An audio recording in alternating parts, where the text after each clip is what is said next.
Oh no. Oh no.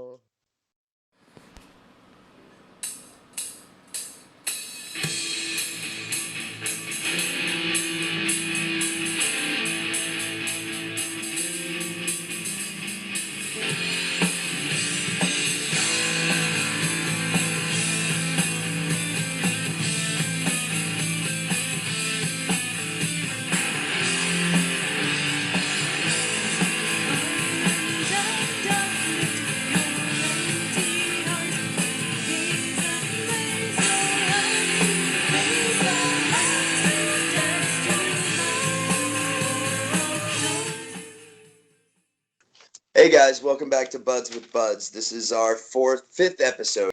I'm Chris, one of your hosts, here with B-Man, and we've got a really good guest today. He's a longtime friend of mine and one of the best musicians I know. It's Joe Miller. What's going on, Joe? What's good, man? Not much, man. Thank you so much for coming on. It's really nice to actually have a musical guest. You know, we're both music fiends, but when it comes to writing and production, both of us. Crap. Sorry to say it. Ashamed to say it, but truth. Dude, what instrument? Your bass, or what do you play? Everything. Literally, I'm a studio musician. I started out on piano with my aunt and my great uncle, like probably when I was about 5 or 6 years old. Just kind of honed to music. Took up trumpet and brass in middle school. Started performing in first chair. Then moved on from there to like when I was in high school. Anytime they needed anything played for marching band or ensembles or whatever, I'd pick up whatever instrument they needed and adapt to their particular song and style and whatever needed to be done. Eventually got my master's in music theory. Started working for AMR Music out of high school or out of college, and then worked for like DJ Jelly, Big Oomp Records, Ashanti, any artist that was coming through Atlanta recording at the time in the early 2000s, late 90s.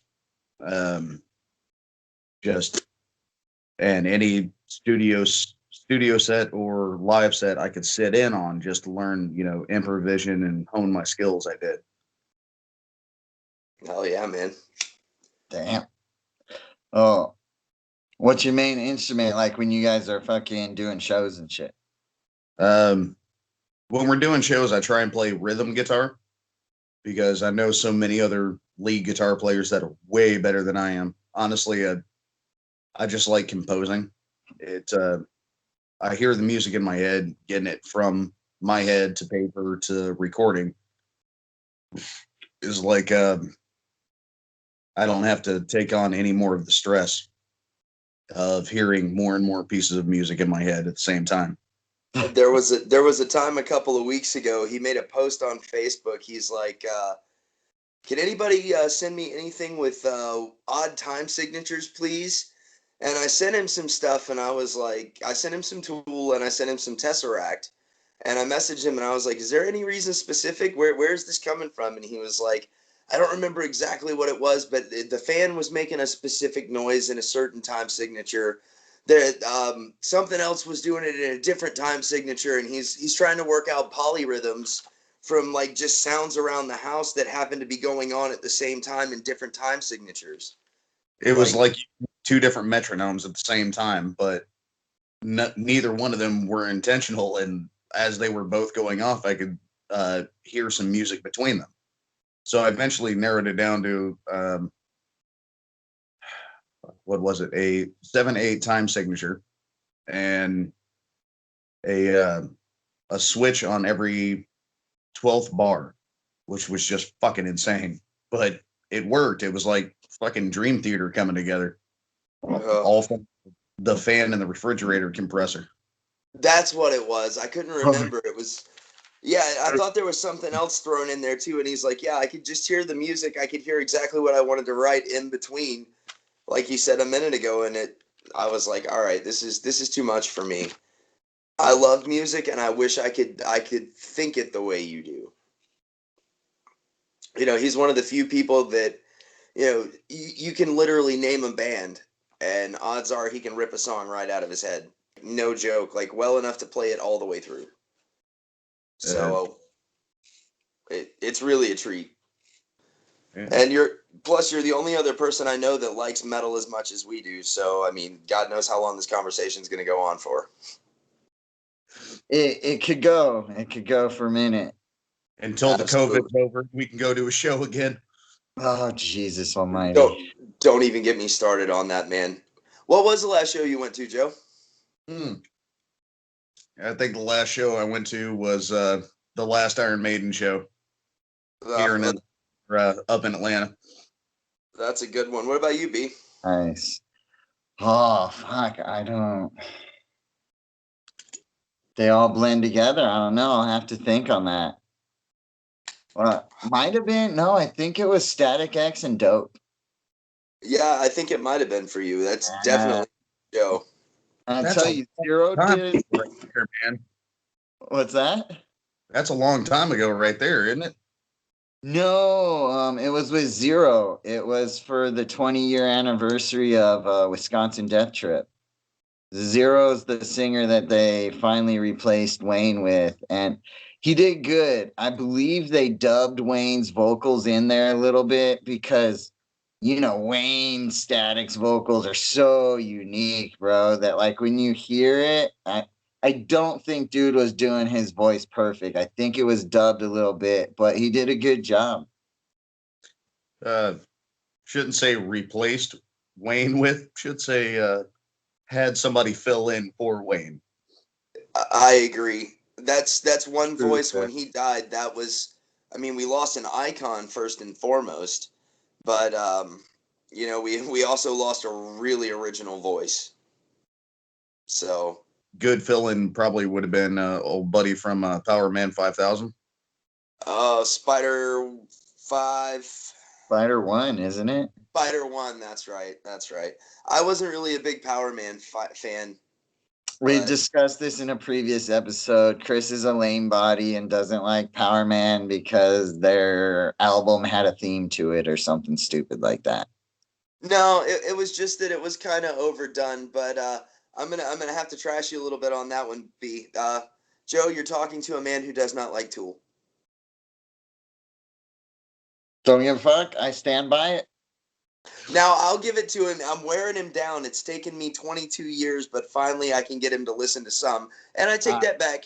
I've caught you hiding in a closet somewhere listening to Tool before, and I've been like, "What the fuck you listening to?" You're like, "Nothing." Oh, that's not what I was doing in the closet. Trust me here. Oh, I know. Well, it's not for everybody. I mean, it much like any other music genre or anything else, it's hit and miss. If it's not your particular target audience, if they might not particularly understand your content, or even if the content is too vulgar. I mean, think about the songs like Stink Fist or Prison Sex, might not necessarily be your kind of thing. Yeah, that's a theme with Maynard all the way through in every band. So I like the song Anima. I like 46 and 2, and I like the entire first album. Outside of those, the first album was like 6 tracks. So outside of those 8 tracks, not a fan. I will change it if it's on the radio. I mean, I can't blame you. It's not for everybody, and I mean that unfortunately I'm part of a rabid following, and I mean let's face it, there are very few bands that you say something bad about Tool, you might get your ass whooped in the right situation. So the look Joe gave me, a second of fear might have popped in. I'm not gonna lie. Thankfully, we're not on the same state. he was busting out the KY and getting on the next flight to California. You were in trouble. Now, Tool fans aren't as rabid as like Black Label Society fans. Like, God forbid you say anything wrong about Zakk Wylde, you got a bunch of 350-pound bikers coming at you. See, I would die at one of those shows. I'm gonna say this. I am not a Black Label Society fan. I love Zakk Wylde, just not a fan. It's like watered down Ozzy mixed with a Oh, little dime bag. In some songs, I could see that, but a lot of his stuff, man. Uh, Hangover Music Volume 4, um, 1919 Eternal. Like, there was a bunch of really good, really awesome songs that were all original, and you could definitely recognize uh, not Dimebag, I'm sorry, Zakk Wylde as his own, not only musician, composer, but also his vocals. While he does, you know, emulate, I guess, Ozzy Osbourne, that was one of his greatest influences, and he played with him for what, 20 years? Yeah, he replaced Randy Rhoads. Yeah. You So, could but see why he had such an influence. He well, even yeah, and sung, you can even hear a lot of Randy in him. oh, yes. Oh man! All right. Well, speaking of guitar techs and things of that, why don't we cover your discography with Desolate Chronicle and some of your accolades? fill us in on the band. Let us know what the current project is, because I mean, any musician as well versed as yourself, I'm willing to believe this isn't the first band that you've been a part of. But what is this Now, the longest one you've been in, or how's it going? um, Desolate Chronicle is specifically my project to get all the music in my head out. Uh, but I jump in on many projects, even down here in Savannah. If somebody's playing a gig, uh, they need a musician to fill in, I'll be glad to do it. But this one has been going on the longest. But I've also had, you know, a rotating stock of other musicians, great musicians I've played with over the years. Um, right now, I'm working on another album. I've had brewing in the background for a while. The last album was called Perceptions of Our Reality, or Poor.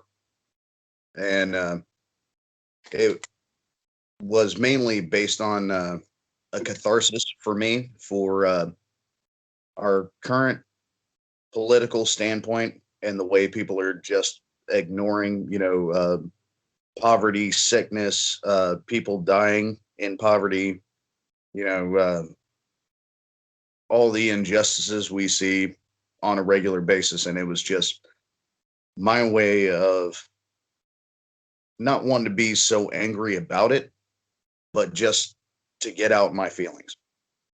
The current project I'm working on, Power Inside, has more to do with when we find ourselves in strange positions, or, you know, family strained, or um, find people we love that we disagree with, you know, and it's not necessarily that we might not agree, but it's the perception of our reality between us that makes for such conflict. Um, and So, I'm gonna interrupt real quick. So, uh, are you like Hatebreed in the sense of you're trying to promote a positive message through your fucking hard ass metal music? um, kind of, sort of, I would have to disagree with the whole hate breed thing because of their past and where they came from. And no, but Different uh, path. You mean the New York hardcore scene? right. No, it's more of a personal catharsis. That's like Desolate Chronicle. That's all it is to me, is a me musically writing and getting out my feelings. You know, I can't think of a better way. I mean, I could be a violent thug or a shitbird fucking thief, or, you know, just be completely despondent by the entirety of Western civilization, or I can be a little productive and get some shit done and feel better about myself and about processing my feelings. It's definitely a good way to get everything out. And honestly, I think that's what music should be to everybody. I really do think it is. And speaking of that, I got a question I wanted to ask. Since you do, you play just about every instrument, and I know you do your own production and your own recording. Mhm. And I've been having this debate with a couple of other people. Would you prefer to record reel to reel, or do you like using like Pro Tools and the new digital software and things like that? Gun to That your one's head. that one's a little more difficult because what I actually record on is like exactly between it. It's like when technology was advancing to the point of when when I was in school, we were learning on Cubase and stuff, right? All the studios were still using reel to reel. I picked up a device called a Tascam 2488, and it's got 24 channels, and I could record a symphony on that freaking thing.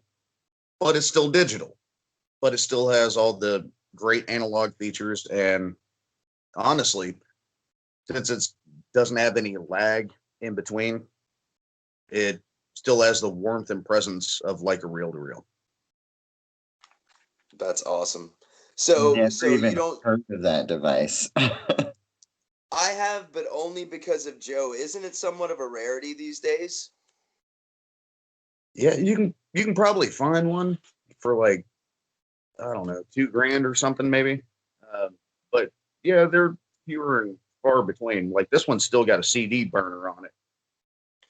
What Like, CD? You ever see those YouTube videos? The YouTube videos that are like little kids trying to explain how to use a cassette player. Yeah. They can't even figure out how to open it to load the tape and shit. Those things are fucking hilarious, dude. It's it's the same with like CD players and stuff.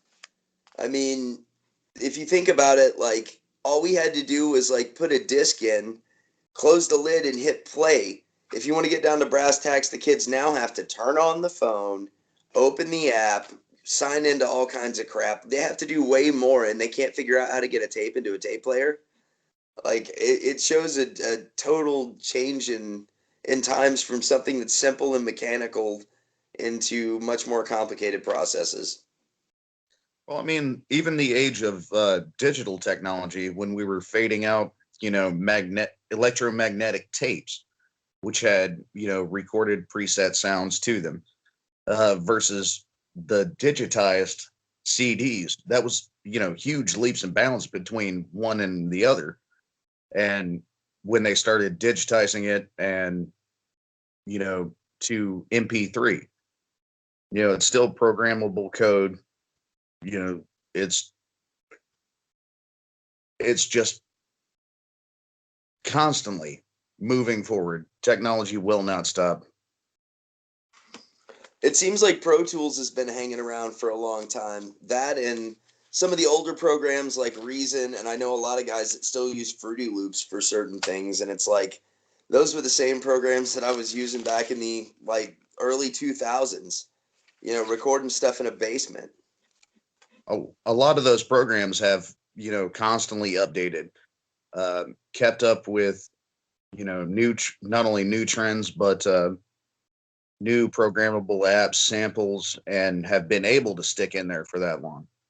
Um, Honestly, I'm kind of surprised that people are still using Pro Tools because I've seen some other recording software that's been coming out the past couple of years that just blows it away on not only quality, EQ, divisibility, as far as instrument tone goes. Like it's getting insane, and it it blows Pro Tools out of the water. But there's still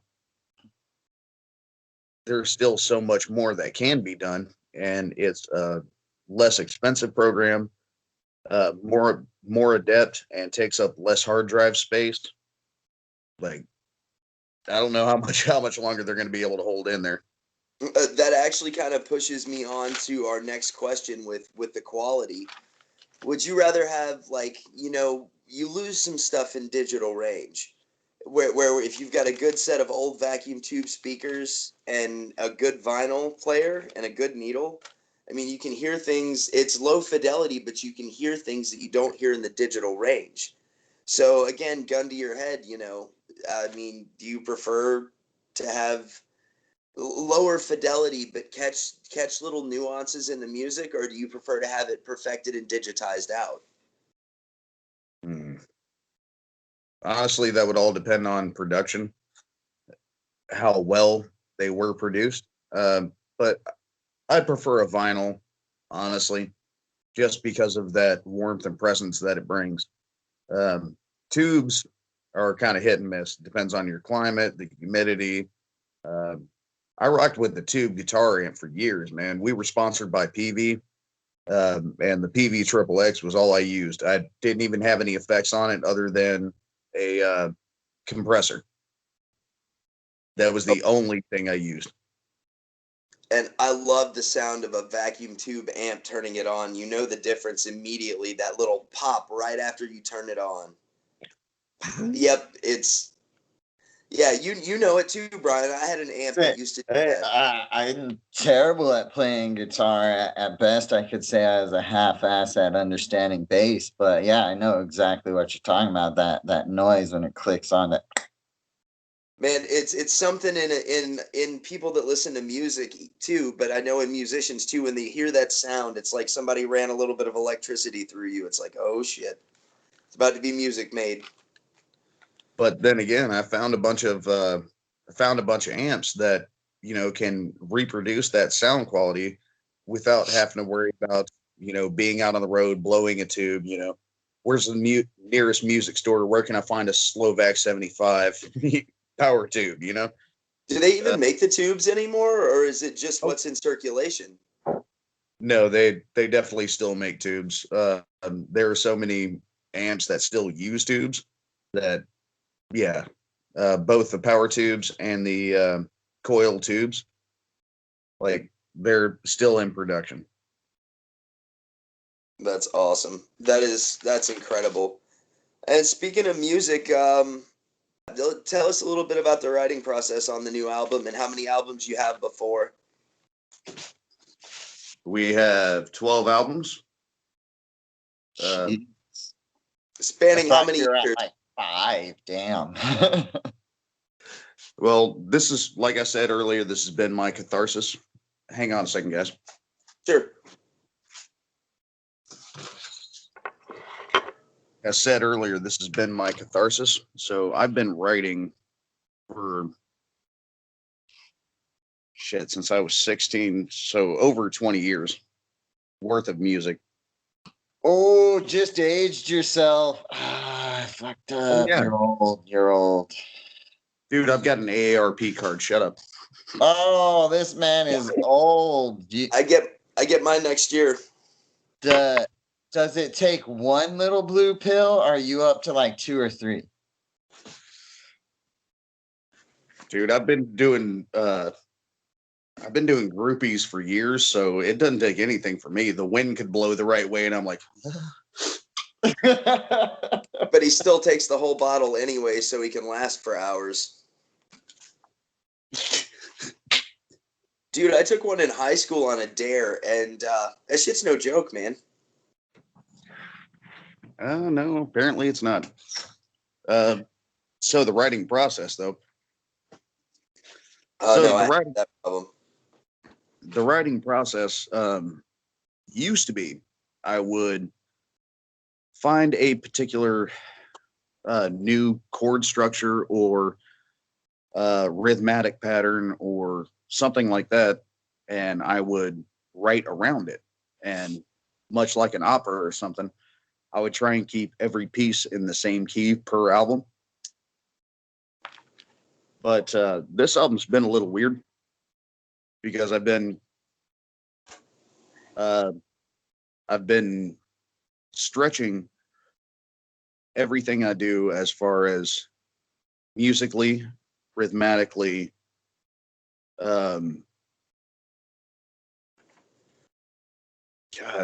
tonally, Like I'm using Phrygian scales, which I've never freaking used before, fucking ever. And it's just blowing my mind how much you think you know about doing a particular job or a particular piece, and then being able to not only hone that, but still keep learning and still keep composing. Every album has been different. I had first album was kind of acoustic with female singer, and then second album was like rockish. Third album was like heavy metal.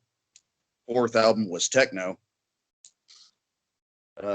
Actually, one of the pieces was used on Prince of Persia back in the day. That's incredible. Heck.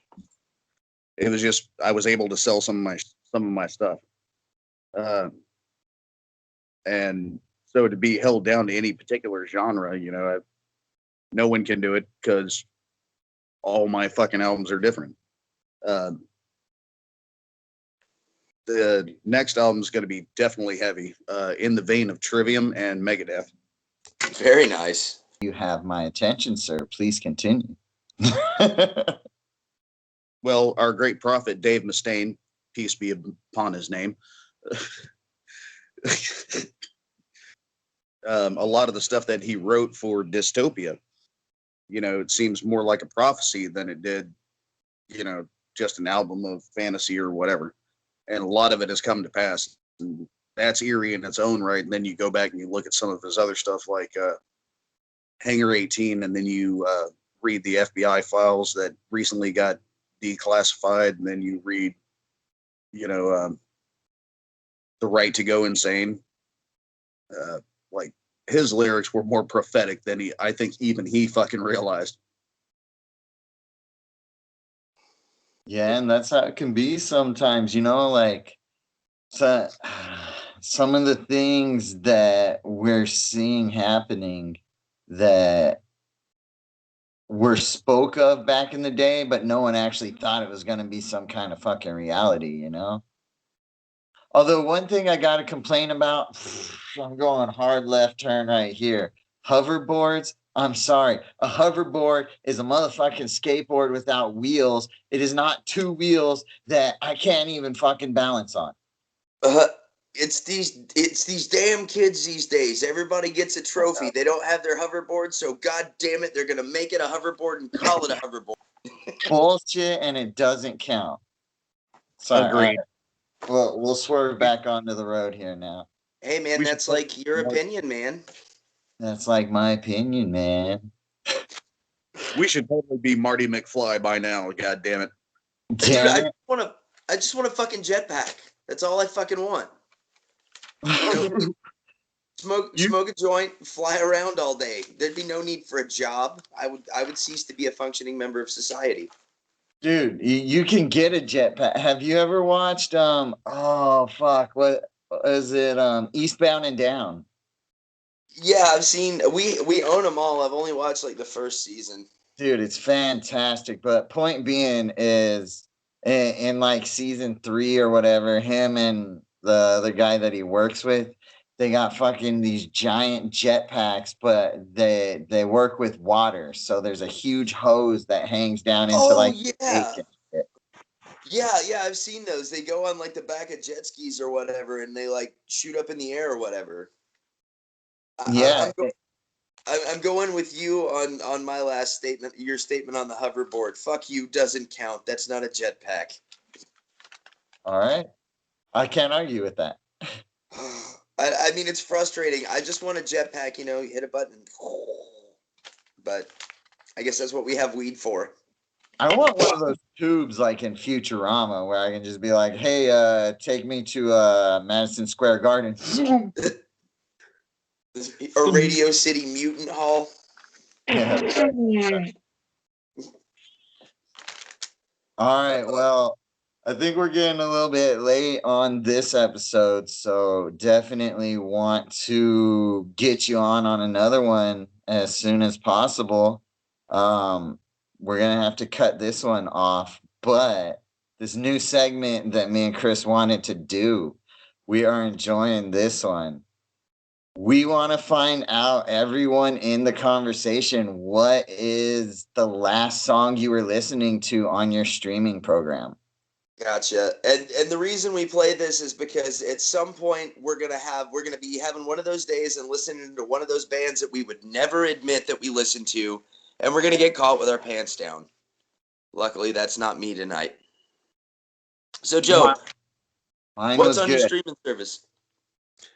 Oh, I think the last thing I was listening to, honestly, was "The Sadness Will Sear" by Trivium. The tale of the Matthew Shepard murder over in Colorado. Honestly, there's been way too many here recently hate crimes against gays and transgenders and stuff like that, and that one just kind of popped up at the right time, right place. Well, that's a hard one to follow up. Great statement, though. I very much like where you went there with that. Mine is less exciting. I was listening to Spine Shank's friggin' what was it? Murder Suicide is off their last album. Anger, With Denial, Acceptance, right? Anger, Denial, Acceptance, yeah. And I didn't even know they had came out with it until like months after it was released, and all of a sudden I heard something on the radio. Oh yeah, Spine Shank's new album. Are you fucking kidding Dude, me?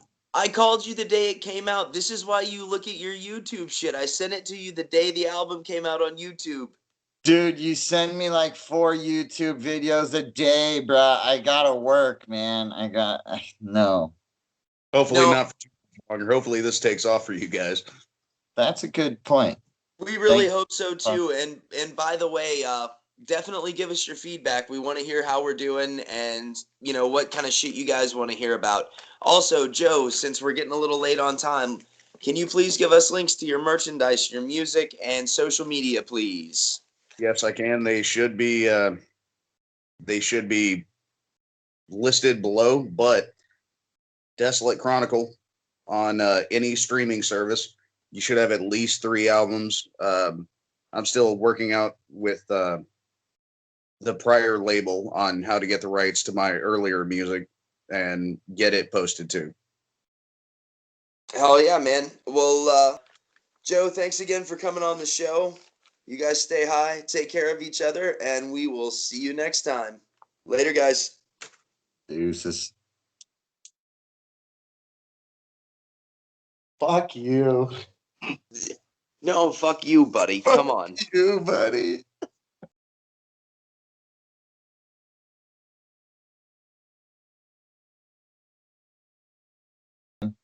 Yeah. I'll give a quick introduction and then I'll pretty much pass it off to you for a little bit.